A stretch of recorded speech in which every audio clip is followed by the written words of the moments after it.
Andrés Aguilar Benítez, bienvenido al podcast de Guía para el Mundo. ¿Cómo andas? Bien, Luis, muchas gracias por invitarme. Bueno, presidente de las Chilcas. Presidente de las Chilcas, estamos muy metidos en todo el sector. Bueno, contanos qué es las Chilcas. Mirá, Las Chilcas es una empresa agropecuaria familiar donde existen 5 unidades de negocio diferentes, distintas dentro del sector. La unidad de negocio primaria, que es la agricultura, sembramos 12.000 hectáreas. Dentro de la agricultura tenemos, todo lo que es la producción de campo propio y salimos a alquilar campo, más o menos el 50% lo salimos a alquilar, pero no buscando rentabilidad, sino buscando abastecernos de nuestro cereal. Nosotros siempre, nuestro norte, hace mucho tiempo nos pusimos darle valor en origen a todo el cereal, entonces queremos producir nuestro cereal y no salirlo a comprar. Por eso salimos a alquilar campo. Esa es la unidad de negocio primaria y principal, que bueno, de ahí se desprenden todo lo que es valor agregado, que tenemos un feedlot de 22.000 cabezas, que también tiene 2 unidades de negocio adentro, que es una la de producción propia, animal que compramos y vendemos. Compramos, engordamos y vendemos, yo soy el mercado exportador interno. Y también entregamos servicio de hotelería a terceros, gente que frigoríficos generalmente que nos quieren engordar su materia prima y que nosotros se la entreguemos ya gorda con ciertas especificaciones y ciertos parámetros para exportar generalmente. Y la tercera unidad de negocio es una granja de cerdos de 1.200 madres de alto estatus sanitario, una granja bastante buena desde nuestro punto de vista. La cuarta unidad de negocio es una recría, cría y recría de ganadería campo, en un campo en bañaria, un campo de aptitud de bajo salino sódico, de aptitud ganadera. Y la quinta unidad de negocio le llamamos nosotros una bioindustria, que nosotros decimos que esa unidad de negocio le da armonía a todo el sistema porque permite un sistema de economía circular dentro de la empresa, porque nos da la posibilidad de utilizar todos los subproductos de la producción agropecuaria, que genera muchísima sinergia, que es una planta de bioetanol y un biodigestor. Las Chilcas es una empresa familiar. ¿Cómo es trabajar con tus hermanos? Bueno, trabajar en familia no siempre es fácil, pero cuando uno empieza a encontrar sus lugares, a respetarse cada uno de lo que quiere, de lo que sabe, de donde se puede desarrollar, si uno encuentra esos lugares se puede hacer muchísima sinergia, muchísima sinergia. Nosotros primeramente aprendimos a trabajar en familia con nuestro viejo. Mi viejo al principio no quería que... Yo fui el primero que entró con mi hermano Santiago a la empresa en este proyecto familiar. Y mi viejo al principio no quería que entráramos porque él decía que el campo no daba plata. Él se dedicaba a la industria metal mecánica y bueno, ahí compró el campo por unos temas de diferimiento y demás, y estuvo trabajando en el campo del año 80 al año 2000. Jamás ganó dinero, entonces yo me metí en el año 2000 y me decía, no, vayan a trabajar a otro lado, que acá en el campo no da plata, hay que trabajar en industria, hay que trabajar. Entonces bueno, pero yo tenía pasión por el campo y bueno, me metí alquilando unos lotes a él y alquilando después, me crecí alquilando en otros lugares. Y nos fuimos con mi hermano, metimos en alquilar campo. Porque decía mi viejo que no era rentable y además que no había trabajo para todos. A ver, te hago un punto allí. Las Chilcas, el origen data del año 80, ¿no decís? Del año 80. Lo inicia tu papá, que no venía del rubro del campo. Lo inicia mi viejo, que no venía del rubro agropecuario, Mi viejo se dedicaba a la industria metal mecánica. Un tipo muy hacedor, con muchas ganas, y rápidamente compró el campo y lo empezó a desarrollar, a implementar pasturas, pero a él le gustaba muy mucho la ganadería, y bueno, tenía pasión por la ganadería, y eso dio una muy buena sinergia cuando entramos nosotros, que yo entré con una visión más agrícola. Yo venía con toda la agriculturización de la zona y la siembra directa, y se dio una historia muy linda, muy diferente de todos los campos de la zona, sí, donde en general la siembra directa vino a expulsar la ganadería, Y acá en esta empresa familiar, en esta familia que se dio con mi viejo, por esa gran pasión que tenía mi viejo por la ganadería, la agricultura y la siembra directa vino a potenciar la ganadería, porque mi viejo, nosotros le íbamos convenciendo a mi viejo que nos dé más hectáreas ganaderas, nosotros le íbamos alquilando más. Después, al final, mi viejo decide, cuando vio que veníamos con ganas y a trabajar en serio y nos iba bien, nos dio un lugar dentro de la empresa y dijo, bueno, ustedes hagan la agricultura y yo hago la ganadería. Y una sinergia entre ambos sectores. Una sinergia entre ambos sectores, entonces se dio esta sinergia que no se expulsó la ganadería, sino que se potenció, se encerró bajo el sistema feedlot, se empezaba a conocer el sistema feedlot en el año 2000 acá en Argentina, y nosotros veíamos que había más rentabilidad en tener animales encerrados que a campo con gato en panic y pasturas naturales, y encerrar la ganadería y hacer siembra para alimentar a los animales, claro, ¿no? Hacíamos maíz para los animales, hacíamos una rotación Entonces, ahí se dio una sinergia muy buena entre mi padre y nuestro hermano, y empezamos esto de empezar a trabajar en una empresa familiar que no era fácil, pero bueno, mi viejo entendió que nosotros veníamos con ganas a trabajar en serio, nos dio el espacio. Sí. ¿Tu primer contacto con el campo cuándo fue? ¿Cuando tu papá iniciaba sus inversiones en el norte de Córdoba? No, mi primer contacto, claro, sí, él compré en el año 80, yo nací en el 78 y bueno, mi pasión por el campo era subirme todos los fines de semana al auto de mi viejo e ir para allá, andar a caballo, disfrutar, estar todas las vacaciones de invierno, vacaciones de verano, todo en el campo porque realmente me gustaba mucho. Y cuando terminé de cursar, que fue en el año 2002, bueno, nada, quería hacer algo con el campo. Yo soy ingeniero industrial, no soy ingeniero agrónomo, todo el mundo piensa que soy ingeniero agrónomo, pero no. Parecido a tu papá, es decir, sí, de otro rubro que derivó en el campo. Que derivó en el campo, exactamente. Y bueno, yo siempre tuve la convicción de trabajar en el campo, porque es lo que me gusta, es lo que me divierte, pero esta formación industrial para mí me sirvió mucho porque yo considero que hay mucho potencial en Argentina para la agroindustria, digamos, hay muchísima sinergia con las bio, con toda la agroindustria, hay un potencial enorme en el campo argentino. Y bueno, y en este caso, volviendo a lo que me preguntaste, mi inicio laboral fue alquilando hectáreas del campo familiar, que después me fui a alquilar otros campos porque también mi viejo, esos viejos de antes, y además hacedor, digamos, un personaje muy divertido que le da para adelante, pero con nosotros era esos viejos que todo tiene que ser con esfuerzo, todo tiene que transpirar la camiseta, todo te tiene que costar, el aprendizaje tiene que ver con... Entonces, en 2 minutos nos dimos cuenta que nos alquilaba más caro que se alquilaba en la zona, y nos fuimos a alquilar otros campos vecinos. Y bueno, nada, nos empezó a ir bastante bien, y vio que veníamos con ganas y nos dio ese espacio de entrar a la empresa, y empezamos a hacer esta sinergia que te digo, que fuimos agriculturizando todo el campo y encerrando la ganadería en el filo, y fuimos creciendo. En ese momento mi viejo hacía unos 1.800 animales al año de cría, y bueno, rápidamente agriculturizando todo el campo empezamos a encerrar y empezamos a ver que era más eficiente la agricultura que la pastura. Entonces pudimos poner más animales, de 2.000 animales llevamos 4.000, de 4.000 a 8.000, y así íbamos creciendo el doble, y veíamos todos los beneficios que no se veían en otros campos de darle valor agregado en origen a nuestro cereal. ¿Ese fue el norte que tenían ustedes? Es decir, bueno, desde un grano transformarlo en proteína animal, en darle valor agregado. Ese fue el norte que nos pusimos cuando empezamos a ver todos estos beneficios, que nosotros nos comparamos con otras empresas en el CREA, hay distintas instituciones que nos vamos comparando, y veíamos que había mucho beneficio en darle valor agregado. Entonces dijimos, hay que darle valor agregado a todo nuestro cereal. Nosotros en ese momento sembrábamos 4.500 hectáreas, y con el feedlot nos consumíamos más o menos el 50% de todo el cereal que producíamos de maíz. El otro 50% iba a puerto. Pero veíamos, claro, en ese momento el maíz valía $100. Trasladarlo a puerto del norte de Córdoba son 700 kilómetros.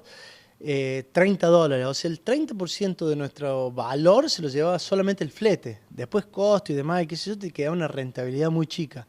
En cambio, dándole valor agregado en origen, teníamos un suministro que era relativamente barato versus fieldos que estaban cerca del puerto, por ejemplo. Y bueno, como te digo, nos pusimos ese norte y dijimos, vamos a darle valor agregado a todo nuestro cereal. Y empezamos a crecer en el feedlot, pero todavía seguimos vendiendo maíz a puerto. Entonces, bueno, empezamos a ver en qué otras cosas podemos darle valor agregado. Entonces nos metimos en una granja porcina que seguíamos comiendo nuestro maíz. Y bueno, nada, seguíamos vendiendo maíz a puerto, ya nos consumimos el 60-70%, pero nuestro objetivo era consumirnos todo. Y bueno, con el feedlot teníamos le comprábamos la burlanda a José Porta, que es un amigo personal. Y bueno, al principio era muy bueno porque es una fuente de proteína muy buena. La burlanda de maíz es un subproducto de la producción de bioetanol a base de maíz. Entonces, bueno, se la comprábamos a él, pero teníamos un tema estaba muy barato y estaba muy buena, pero teníamos un tema de flete, porque la burlanda tiene 70% de agua, el 30% materia seca. Durante muchos años rindió, pero en un momento se puso muy caro por un tema de flete nada más. Entonces había que traer el filo pegado a la planta de alcohol, lo llevó a la planta de alcohol para allá, y en un momento le dijo, así ya no me cierra más, me conviene irme a comprar una fuente de proteína que no sea la burlanda, que sea semilla de algodón, soja, pele de girasol, cualquier otra fuente de proteína que no me salga tan caro el flete.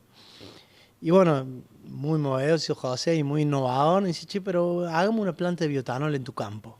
Porque vos tenés el consumo de burlanda ahí, tenés el maíz ahí, tenés la logística, qué sé yo.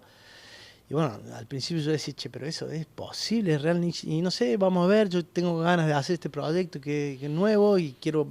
En 2 minutos al mes me llamó, me dice, che, tengo todo diseñado, tengo todo listo, voy a patentar la idea, quiero salir a vender en el mundo, como es él tan innovador, que estaba muy buena la idea, porque es la manera realmente de darle valor agregado con la agroindustria en el campo. Y en 2 minutos nosotros estábamos enamorados del proyecto, dijimos sí, nos metemos. Y bueno, salió esta idea de las mini DES, que después él vendió varias.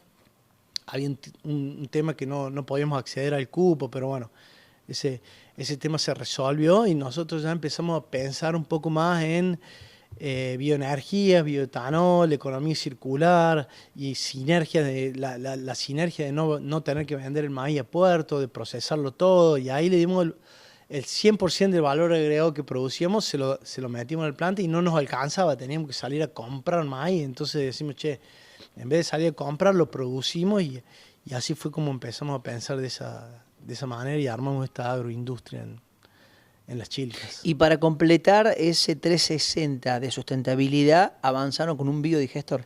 Avanzamos con un biodigestor. Yo siempre digo que la historia de Las Chilcas es un poco mucha resiliencia. De hecho, dentro de los valores de la empresa está la resiliencia, porque ante adversidades que teníamos permanentemente iban saliendo oportunidades. El tema del biodigestor salió ante una de las adversidades que tuvimos, que fue cuando pusimos la planta. Teníamos la planta tiene un gran consumo de gas, todo se maneja en una caldera de gran tamaño, todo lo para que es cocción, fermentación y destilación. Entonces nosotros lo abastecimos esa caldera con gas GLP.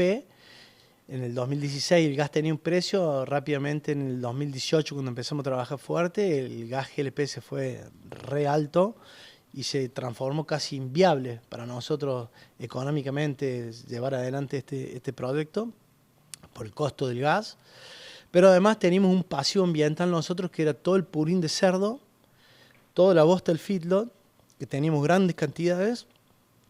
Y otro de los subproductos de la planta de alcohol, que no es la burlanda, sino que es la vinaza, que es un subproducto líquido, que es un problema dentro de la planta. Entonces teníamos todos estos problemas ambientales que no podíamos resolver, el tema del purín de cerdo, el tema del estiércol vacuno, el tema de la vinaza. Entonces surge esta idea de un biodigestor. Contactamos a algunos técnicos acá. Al principio nos encontramos con una catarata de no se puede, esto es imposible, técnicamente no se puede. Pero no se quedaron con eso.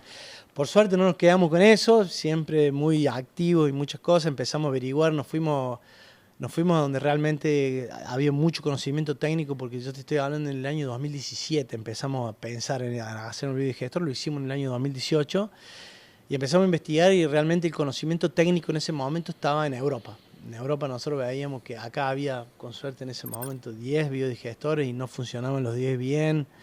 Había 2 o 3 que funcionaban más o menos y los otros funcionaban bastante mal. Entonces dijimos, che, vamos a ver realmente dónde están los biodigestores, dónde está el conocimiento técnico. Y fuimos para Alemania, no nos quedamos con los no, por suerte. Y ahí, por suerte, dimos con una persona muy comprometida a nivel ambiental que nos dijo, che, su producto a nivel ambiental es realmente muy importante. La cantidad de bono de carbono que su producto puede retener es muy importante. Entonces decidió darnos una mano por un tema ambiental, porque ese tipo, no por un tema económico, porque este tipo es un tipo que había patentado un sistema de biodigestores y se había hecho millonario. Se llama Oliver Nagel, tenía una empresa llamada Arkea. Y nos dijo, che, me interesa ir a Latinoamérica porque recuperar una tonelada de dióxido de carbono en Latinoamérica cuesta $100, mientras en Europa cuesta 1.000 euros. Entonces, estuve investigando, me dijo, después que una semana que yo lo fui a ver, le conté el proyecto, me dijo, si se puede, está la tecnología, hay que hacerlo. Me llamó después de una semana de verlo y me dijo, yo voy para allá, te voy a hacer el biodigestor y voy a instalar mi empresa en Latinoamérica. Y así hizo, me hizo el biodigestor. Por suerte, en el 2018 lo pusimos en funcionamiento y todavía está en perfecto funcionamiento, tuvo muy buen resultado y nos permitió esto de realmente pensar en economía circular, que básicamente te cuento cómo es ese sistema de nuestra producción primaria, que es el maíz. Lo metemos en la planta de etanol, obtenemos bioetanol que va a la venta de las petroleras al corte de nafta al 12%. Un subproducto es la burlanda, que se la damos de comer a los animales, que no tenemos este costo de flete de traerlo de Coro, tenemos una fuente de proteína muy buena y barata. Los subproductos de la producción de vacuna y porcina es estiércol, vacuno y porcino, que van a parar este biodigestor. El biodigestor alimenta de biogás a la caldera, nos hace un ahorro económico que nos hace viable económicamente este proceso. Y los subproductos de este biodigestor son agua rica en nitrógeno, fósforo y materia orgánica que van a fertilizar las hectáreas que van a volver a sembrarse con maíz. No sé si se entiende. Sí, Entonces, perfecto. se hace una economía circular, un círculo virtuoso que se potencia en sí mismo, donde un subproducto no es un residuo, sino un subproducto en un negocio pasa a ser el insumo de otro. Entonces se forma cierta sinergia que es muy buena, ¿no? Celeste Martínez, ¿cómo estás? Bienvenida, la encargada de la comercialización de la bodega Alma Minera y de un emprendimiento turístico muy particular que tenemos en las sierras de Córdoba, que es ni más ni menos que la conjunción de minería y agricultura. ¿Cómo estás? Bienvenida. ¿Qué tal? Muchas gracias, gracias por la invitación. Bueno, vamos a hablar de Florita. Bien. Y después en todo lo que ha derivado un emprendimiento familiar de muchos años. ¿Qué es Florita? Florita Córdoba es una empresa dedicada a la minería, a la extracción, básicamente de dos minerales, que es la fluorita y la serpentinita. Es una empresa familiar, fundada por nuestro abuelo materno hace más de 60 años, que hoy geográficamente está ubicada en lo que es Sierras del Sur, cerca de Río de los Sauces, el pueblo más cercano, y ahí nos dedicamos a la extracción de fluorita. Ahí tenemos la cantera de extracción de fluorita. Y a unos kilómetros del pueblo tenemos la extracción de serpentinita. ¿Para qué sirven estos dos minerales? Porque por ahí uno dice serpentinita, parece un trabalengua. Y la florita, ¿para qué lo utilizan? Básicamente tiene más de 40 o 50 aplicaciones, pero básicamente nuestro nicho es para la realización de electrodos de soldadura. Lo que se usa es el fluoruro de calcio, digamos, mediante un proceso industrial, un proceso de flotación, digamos, se separa y se obtiene ese fluoruro de calcio y se usa, lo que nosotros lo vendemos, lo comercializamos, lo exportamos a Brasil y Chile para la realización de electrodos, y acá mismo en Argentina también.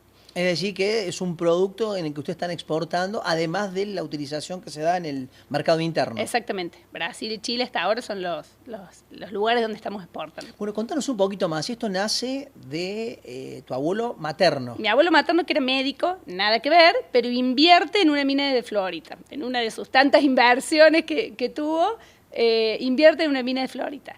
Pero con el valor agregado de que arma una planta industrial alrededor de esa fluorita para poder obtener ese fluoruro de calcio, digamos. Entonces eso le da como un valor agregado a la piedra. La mayoría de las canteras de fluorita lo que hacían era sacar la piedra en bruto y comercializarla. Él, mediante ese proceso, lograba mayor pureza, digamos, y comercializaba este subproducto, que es lo que logramos, gracias a eso, poder sostenerlos a lo largo del tiempo, digamos. Es la única empresa en Argentina que tiene este subproducto de la fluorita, digamos. Y esto, me imagino, ¿no? ¿Un médico? Médico, urólogo. Que decide invertir Nada que ver. en las sierras de Córdoba en una mina. ¿Pero había algún antecedente, algo de los antepasados que supieran algo de minería? Nada, absolutamente nada. Yo no pude escuchar la historia de sus labios porque él murió cuando yo era muy joven, pero tuvimos a nuestra abuela, su esposa, hasta el año pasado, que nos contaba la historia, que en realidad él invirtió en muchas cosas distintas, empresa, colectivo, caballo, todas se fundieron y esta fue la única que prosperó. La realidad era que él buscaba otra unidad de negocio que si él no podía vivir de la medicina o algo, su familia tuviera otro recurso, digamos. Y lo que nosotros creemos, y lo que mi abuela también cree, es que relacionado con la naturaleza, era su cable a tierra, él volvía del consultorio y se iba. En ese momento la cantera estaba cerca de Altagracia, digamos, el lugar donde se extraía era cerca de Altagracia, entonces él volvía del consultorio y se iba para allá a ver cómo estaba todo y demás. Era como la conexión que tenía, y le gustaba mucho la naturaleza, entonces era la conexión que tenía, digamos. ¿Y cómo lo inculcó a eso de continuar con el emprendimiento, de que el resto, las generaciones posteriores quisieron involucrarse de manera en lo que están con esto? Bueno, él tiene 3 hijas mujeres en realidad, entonces el que acompañó, digamos, la gestión y que estuvo más en la parte ayudando en la empresa y demás fue su yerno, digamos, mi papá, que cuando él se enferma y demás, el que sigue en la parte de directorio y demás es mi papá. Y bueno, él era contador, mi papá es contador, entonces él puso al servicio, digamos, de la empresa todos sus conocimientos y demás, y fue lo que fue reinventando, nos tuvimos que reinventar un montón de veces, fuimos cambiando de yacimiento, porque es un mineral que es finito, digamos, se acaba. Nosotros tomamos el yacimiento donde estamos hoy, se toma en el año 90, mi abuelo ya no estaba, pero el que continuó, digamos, es mi papá, lo tomamos en el año 90 porque había estado abandonado, porque la gente que explotaba hasta ese momento consideraba que no había más mineral para extraer. Pero nosotros, al tener esa planta y ese valor agregado que le dábamos al material, pudimos trabajar durante muchos años con todo lo que habían descartado ellos, digamos. Entonces, un poco el que continúa, o sea, la segunda generación que continúa con la empresa es mi papá. Y nosotros, que hoy estamos activos, la tercera generación que está hoy activa, como toda empresa familiar, estábamos desde chicos yendo y ayudando y colaborando y demás. Pero bueno, cuando en el año 2000, cuando ya se pusieron un poco más complicadas las cosas y demás, hubo que tomar una decisión de si acompañábamos, digamos, si nos metíamos en la empresa y acompañábamos el proyecto, o cada uno seguía por su camino, y mis hermanos sobre todo optaron por acompañar el proceso y por involucrarse. ¿Y cómo era ese acompañamiento a tu papá de chicos? ¿Iban los fines de semana, cuando tenían un feriado, a recorrerla? ¿Había alguna fecha en vacaciones de invierno, julio, se instalaban ahí? A recorrer, y sobre todo también teníamos mucha actividad en la parte de la oficina. O sea, los veranos cuando estábamos en vacaciones de colegio del verano, era ir a la oficina. Yo por ahí, mujer, me hacía cargo más de la parte administrativa, cargar facturas y demás, y mis hermanos se involucraban un poco más en lo que era viajar, llevar los repuestos para los motores, ver las máquinas y demás, pero era como el acompañamiento familiar que se hacía más como un juego, como un divertimento, pero que nos ayudó a conocer desde adentro la empresa desde chicos. O sea, ella es una mujer minera. Sí, no estaba muy en el rubro. Después cada uno tuvo sus profesiones. Sí. Yo estudié docencia, mi hermano estudió administración de empresas, mi otro hermano estudió agronomía. Nunca estuve esa idea de que sí o sí teníamos que seguir con el mandato familiar, sino que cada uno podía hacer lo que quería, pero la vida nos fue llevando a volver a las raíces y a volver a involucrarnos en la empresa, digamos. Bueno, nos metemos de lleno con la minera, con Florita, sí, y después con sus desprendimientos, porque realmente es muy llamativo.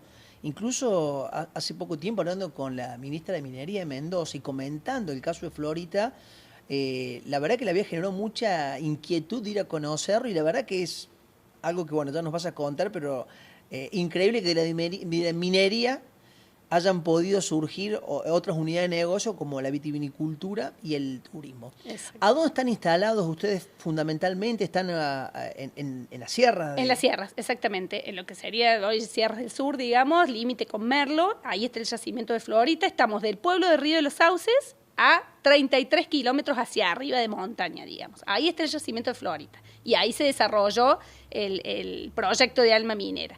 un poco para seguir con la cronología, lo que te venía contando, que en el 2000, cuando entran en vigencia un poco en la parte productiva mis hermanos, básicamente, empezaron con toda una idea y un proyecto de cambiar la forma de hacer minería más amigable con el ambiente, trabajando conceptos como sostenibilidad, sustentabilidad y demás, y tratando de optimizar los procesos también y de optimizar los recursos que tenemos.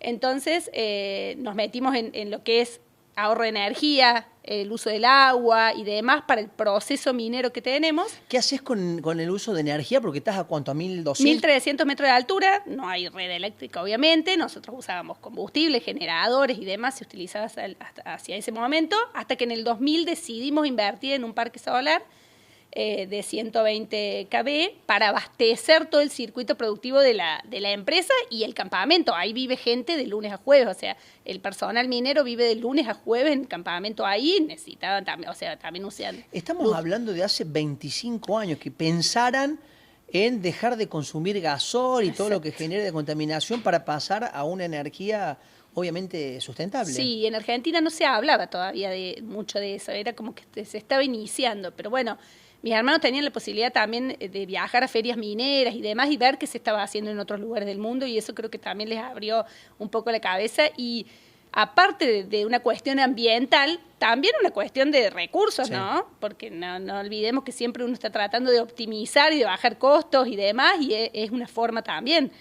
Si bien era una inversión, pero que se iba a pagar sola, digamos, con el uso de combustible que hacíamos, ni hablar de todos los otros beneficios, reducir la huella de carbón y todas las demás cosas que trae aparejado también, ¿no? Pero bueno, se instala este parque que también, con la particularidad que no usa baterías, que es un sistema alemán que tampoco era fácil de encontrar acá, que tiene un sistema en el cual está todo el tiempo prendido, en el momento que pasa una nube y se tapa, se prende el generador y se apaga, pero no tenemos el uso de batería, digamos. Eso fue de las primeras cosas que se realizaron para todo este cuidado del medio ambiente y cuidado de los recursos. Y después el uso del agua. Si nos ponemos a pensar, la minería está muy relacionada con el mal uso del agua, con la contaminación del agua y demás. Nosotros usamos agua en el proceso industrial. El proceso es un proceso de flotación, que va pasando el mineral por unas celdas con agua inyectada y bueno, mediante unos ácidos oleicos que se ponen, el fluoruro de calcio se pega, sube, se barre, se seca y demás, pero necesitamos el agua. Tomábamos el agua del arroyo hasta ese momento, entonces tratamos de ver cómo podíamos reutilizar esa agua para que vuelva al circuito y también a uno de mis hermanos estudiando, viendo, se le ocurrió armar piletas en las cuales el agua vaya decantando y vaya filtrando y demás y pueda volver al circuito. ¿Esa filtración es natural? Esa filtración es natural, pero la logramos después de probar un montón de cosas y con lo que conseguimos filtrar fue con plantas de totora. O sea, totalmente natural. Sembrando plantas de totora en las piletas, se va haciendo esa decantación, va pasando por diferentes piletas hasta que sale totalmente transparente y vuelve al circuito. ¿Y cuánto de esa agua ustedes vuelven a reutilizar? Eso se utiliza el 75%. Ah, mucho. Sí, mucho. Sí. Casi todo se usa muy poquito, se toma muy poquita agua del arroyo. Bien, las características que tienen las sierras de Córdoba en cuanto a sol, clima, ¿es propicio para este ciclo que ustedes han realizado de la sustentabilidad? Sí, nosotros tenemos, en lo que es lluvia, tenemos un promedio de 1.300 precipitaciones anuales, o sea, bastante. Entonces eso nos ayuda un poco también con el tema del agua, pero bueno, si bien era un recurso que nosotros lo queríamos seguir cuidando, digamos. Sí. La empresa tiene como objetivo, es más, en el logo de la empresa está el agua puesta en el logo también porque tiene como objetivo siempre el cuidado del agua. Entonces, bueno, en cuanto a lo que es sustentabilidad, y nos faltaba una tercer pata que nos hacía ruido, digamos, era qué hacer con un recurso que nos sobraba cuando extraíamos el mineral, la fluorita. La fluorita se presenta en la montaña como en venas. Sí. Cuando nosotros no hacemos minería subterránea, hacemos minería mecanizada o a cielo abierto, que se llama, se va extrayendo, digamos, desde arriba de la montaña. Cuando nosotros extraíamos 1 tonelada de fluorita, teníamos 3 de granito que nos sobraba. No tiene valor comercial por el lugar donde nosotros estábamos. No teníamos qué hacer con eso. Entonces eso era lo que queríamos encontrarle alguna forma de reutilizar. Hasta ese momento que iban apilando montañas de piedras. Hasta ese momento se iba poniendo en un lugar, que es la práctica más habitual, ponerlo en un lugar y después revegetar. Es lo más habitual que se hace. Nosotros queríamos darle un valor agregado, activar ese pasivo y hacer algo con eso. Mi hermano del medio, que es ingeniero agrónomo, que está a cargo de la producción y de la extracción, investigando, viendo documentales, viendo un montón de cosas. A él le gustaba el lugar para hacer vid, le encantaba para hacer vid, pero le hacía ruido el exceso de precipitaciones que tenemos. 1.300, pensar que Mendoza tiene 300, 400 anuales, nosotros teníamos mucha agua. La vid no necesita tanta agua. Teníamos que darle una solución a ese problema si queríamos hacer vid. Entonces se le ocurrió unir esas dos cosas, esas dos puntas que teníamos, y con esa piedra que nos sobraba, armar un suelo especial para plantar vida arriba y que ese suelo drene el agua que nos sobra, digamos, ese exceso que tenemos de precipitación. Un proyecto que no sabíamos si iba a resultar. ¿Y en cuánto tiempo ustedes pudieron desarrollar eso? Desde que dijeron, che, estas piedras hay que darle un uso. A uno de tus hermanos se le ocurre, lo usemos para armar un terroir y en todo caso veamos si prende acá la vid y encarar un proyecto vitivinícola. ¿Cuánto tiempo les duró ese proceso? Más de 10 años. Más de 10 años armando el suelo. Porque vos pensás que se va extrayendo de cada frente de cantera que se extrae, sale un tipo de piedra distinto, en algunas salían piedras grandes, en otras más chicas. Había que acomodarlo estratégicamente, no podíamos sacarle piedra y ir tirarle en un lugar cualquiera. Fue una planificación, primero se hizo un estudio para no interrumpir ningún circuito de agua, o sea, teníamos que ver en qué lugar lo poníamos, básicamente. Se eligió un valle, entre dos montañas hay un valle que tenía tierra fértil, tierra virgen, imagínate que de años de haber pasado ganadería y demás por esa montaña, era tierra con una materia orgánica impresionante. Lo que hicimos fue retirarla, guardarla durante 10 años y ahí sobre la misma, llegar hasta la piedra y ahí ir acomodando piedra por piedra durante 10 años hasta armar esa terraza de 20 metros de altura. ¿Ustedes fueron a admirar algo de esto a España, a Francia? No, porque no hay. Sí hemos visto en canteras abandonadas, en donde ya no se hace minería, que han plantado o otro tipo de lugares en los que se utiliza, por ejemplo, en cuevas, en túneles de minería se guarda vino, o sea, esas cosas, pero no nada que hubiera un suelo desde cero y armado con el descarte de una actividad minera y con una minera activa. Ahí volvemos al tema de Alma Minera. ¿Quiénes son los que trabajan en Florita? En Florita hoy trabajan, en lo que es directorio, forman parte mi mamá y mi tía, y en lo que es la gestión y en la parte más de activa está mi papá en la gerencia, mis hermanos también, cada uno en su área. Ahí es toda la familia Martínez. Es toda la familia Martínez. Pero digo, la mano de obra. La mano de obra. La mano de obra procede del pueblo más cercano que nosotros tenemos, que es Río de los Sauces. Tenemos aproximadamente 50 colaboradores, el pueblo tiene 800.000 habitantes y 50 colaboradores trabajan en la empresa. ¿Y ese viaje, a qué distancia estás? 30 kilómetros de Río de los Sauces, sí. ¿Van y vienen todos los días? Ese viaje suben los lunes y bajan los jueves. ¿Se quedan toda la semana? Se quedan toda la semana ahí. Se quedan toda la semana ahí en un campamento. Ellos hacen una jornada, cuando termina su hora de trabajo, tienen un gimnasio, tienen una sala de recreación, tienen como para seguir ahí, tienen un cocinero que les prepara desayuno, cena, almuerzo y demás, y los jueves bajan. Hay algunos turnos rotativos en los momentos en los que la planta está prendida y demás, hay unas guardias mínimas los fines de semana, pero la mayor parte sube y baja los jueves. Bueno, son máquinas con mucha tecnología las que se utilizan en la minería. ¿Cómo capacitaste o cómo capacitaron a esa gente?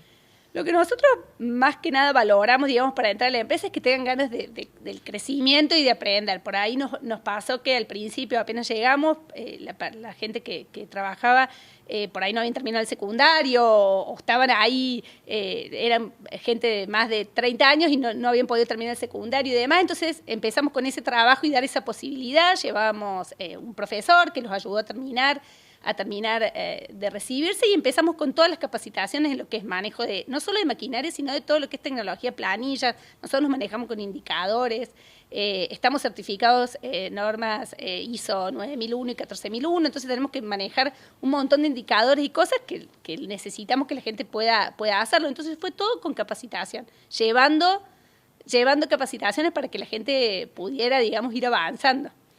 EPEC a la vanguardia tecnológica.